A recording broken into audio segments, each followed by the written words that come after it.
So I tend to keep things reasonably positive on this YouTube channel. It helps that I'm not playing live most of the time here, that I have a little bit more capacity to focus on the positive things and not just complain and complain over and over again, or at least I try not to. This game in particular was really frustrating to play. In the moment, I believe I rage quit after this game, and you'll see why as this game progresses. It's still going to be a very, very good game, and I think there's a lot to be learned from watching this game. Watch how I dodge. There's going to be a lot of dodging in this video.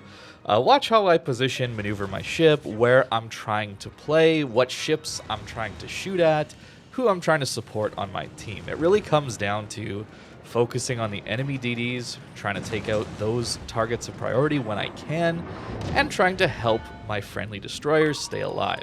We've obviously overpushed here, even though we've barely made it out of spawn, because we're now being pinged by a submarine, and the enemy carrier is coming after us on this side. So, not a great start, but the Massachusetts is one of my favorite ships. It has been my absolute favorite ship in the past. It still is pretty good, I would say. I think that I have a lot of experience in this ship, hundreds of games played, so I know how this ship can play, where it can maneuver, and how I can get the most out of this ship. And I'm really going to get the most out of this ship this game. I don't think that this was a very easy battle to play. Certainly not basically losing our initial engagement here. Losing a ton of health, losing most of our DD on this flank, and of course our DD is playing a little bit too aggressive in this one. So we have to run away. We have to run away, even though I do want to hold this flank. If we give up 3/4 of the map, we all know what happens, right? That's just asking to lose games. So I'm trying not to fully give it up, but again, this fighting retreat idea is what's in my head. And I make a big mistake here as we turn back in and try and support our friendly DD, who's again playing much too aggressive. I think this game could have gone a lot better if I just fully abandoned this side and committed to trying to help the enemy or our other flank win against the enemy in the north. I'm not sure what would have happened differently. It's always tough to look back in hindsight at some of these decisions. But I do think that supporting my DD here is a decent idea. I'm trying to trade him out and maybe do a little bit of extra damage to the enemy destroyers, because he's probably going to die right here, in fact. But this isn't necessarily the most frustrating part. We've all had friendly destroyers who push you into aggressive and die early. That happens most games, I would say. No, the frustrating part is what happens now that our DD is dead, and I have zero support here. Well, in trying to help hold this flank even a little bit, yeah, we've committed ourselves to getting pinged over and over again by the enemy sub, and are a prime target for the enemy carrier. So what do we need to know about dodging submarine torpedoes?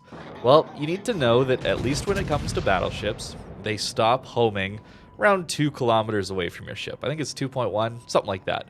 So you want to be going reasonably horizontal towards where the torps are coming from. Perpendicular, I guess would be the word. And then as soon as you see them stop homing, they've locked in on you 2.1 kilometers away, you want to slow down and turn out, slow down and turn in. Maneuver, try and dodge the torpedoes. And it's doable in a ship like Massachusetts, just barely. This ship is one of the most maneuverable battleships in the game, and it can barely accomplish it. We also have pretty good AA, but still keep in mind that AA is going to be preventing the enemy carrier from striking you and doing an absolute ton of damage. So when it comes to the carrier drops, when he brings his rocket planes, we want to go bow in or stern in. When he brings his dive bombers, we want to force him to come at our broadside. And of course, torpedoes we also want to go bow in or stern into. These are the things you need to know about dodging. And it makes it very difficult when you're trying to dodge carriers, you're trying to dodge homing torps, and you're also trying not to show broadside to the enemy battleships that are flanking down into the J line at this point. Again, trying to focus on the enemy DDs. That's really important for us to win this game. I will stay alive for quite a while yet, I think, so it's really important for me, in my head here at least, that we win some of these DD engagements so we just don't lose all spotting. So now that I've kind of set the stage for what I'm thinking about, some of the things you should be watching me play as, how to dodge, these kinds of things, what I'm trying to do here. I want to talk about submarines, carriers, and the state of World of Warships in 2022, going into 2023. I feel like this game was a game that was really good based on its artillery. It's very unique.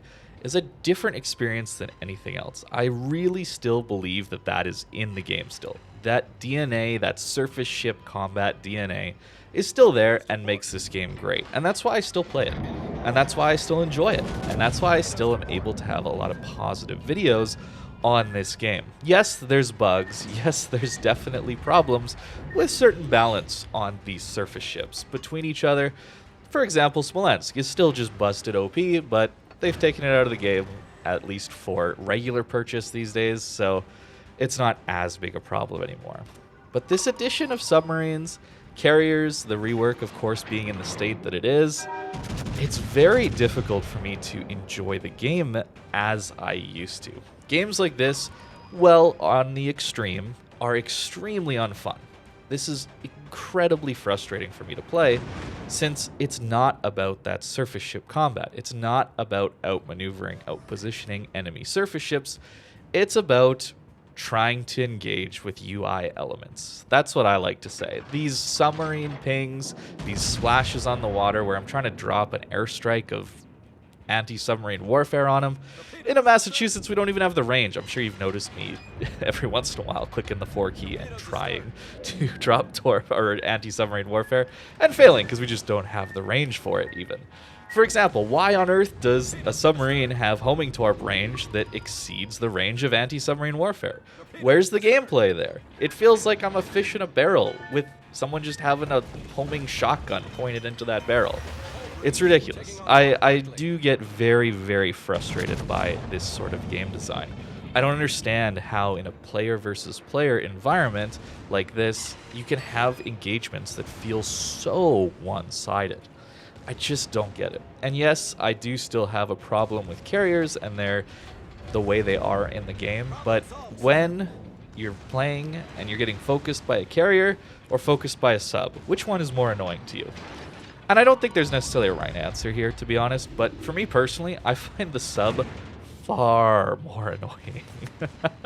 Because I know they're not doing much to help their team. They're not spotting, they're not cap contesting, they're just barely underwater, ping, ping, ping, constantly annoying me, getting this extra chip damage in, which can sometimes add up to be a lot, and forcing me to run farther and farther away from the battle, where I can't even see this thing that's coming after me. Of course, you could say that destroyers are like that as well, an unseen threat that's constantly torping at me. The difference, however, is the torps aren't homing. I can predict timings between enemy DD torps, right? Something like a Shimakaze is extremely powerful on a flank, undetected, torping. But it's got an over 2-minute reload on those torpedoes. If I know generally where he's coming from, sure, I might eat a torp, maybe even 2. But I should be knowing and paying attention to where he's coming from, and then I have 2 minutes to maneuver, to run away, to do anything else. And then there's that 2 minutes again, and the torps are back. Whereas with submarines, constant ping, constant ping, constant ping. I generally can't even get my anti-submarine warfare at them, at least in Massachusetts. And then, of course, there's the torpedo reload on these subs. They're all around 40 to 50 second reload. I just don't get it. Why are they allowed to spam that many torps so quickly? It's just so much about this that I just very, very much hate. I just can't understand it. And things that I don't understand tend to frustrate me because I just don't get the logic behind it. And then I just spiral into getting more and more frustrated. I'm getting frustrated right now just talking about it and watching this game again. I didn't want to get super heated about it, but I am. It's very, very annoying. This game is something that I really enjoy playing still. It's very much something that I like. I just hate to see it being ruined by these new forced-in classes that it seems like nobody really wanted. And yeah, you could say there's a silent majority that just don't care either way, but I would love to see an actual survey done across the player base. You know, the ones that show up at the post-game battle results. It says, how much did you enjoy this battle on a scale of 1 to 10? Maybe we could get a survey like that that says, do you enjoy submarines in your games? And then I'll have a scale of 1 to 10. I don't think they'll ever run that, though. And I think we all know why. So I don't want to put out just complaining videos like I've been doing in the back half of this video. There's very interesting things to learn from this video. Like I said, I did a great job dodging in this video. Not dodging everything, but I think I did a really, really good job of staying alive, delaying on this flank, and yeah, we just didn't have a team this game. That happens in random battles. For me, that's not as frustrating as this feeling of helplessness against submarines specifically, but carriers as well. Carriers, it just feels helpless. I don't have that engagement where, at least if I'm fighting a surface ship, even an enemy destroyer, I feel like I have more control over those engagements than I do against these submarines and against these carriers. Again, I'm not going to try and make every video into a happy, positive one, and I certainly don't want to have everything be super negative and complaining out of me on this YouTube channel. But I do have to be realistic. I don't want to just show you guys the happy, positive side of things. I do have to show you guys that, yes, I do get frustrated at this game, like you guys I'm sure do, and I don't always have fun playing this game. In fact, I tend to play at most 2 hours of this game before I'm just totally burnt out of it. And games like this often speed up that process. But yeah, didn't quite have a team on this one.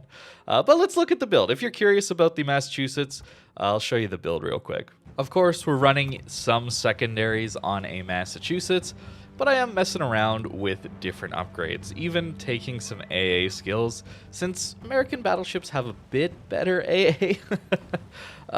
This is recently I'm messing around with this. It's really not useful. Grease the Gears is probably a much better skill to take, and I do take Emergency Repair Expert over Concealment on my American battleships, specifically Massachusetts, Ohio, and Georgia, because they have that fast cooldown on the heal.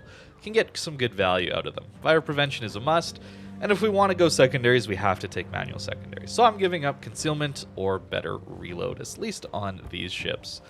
As far as the upgrades go, Concealment and Damage Control System Mod 2, I think it's a pretty standard build. You could look at running some of these maneuverability upgrades, but as you saw, we were still able to dodge a lot of stuff this game, even without speccing into some of those maneuverability upgrades. That's the thing about Massachusetts.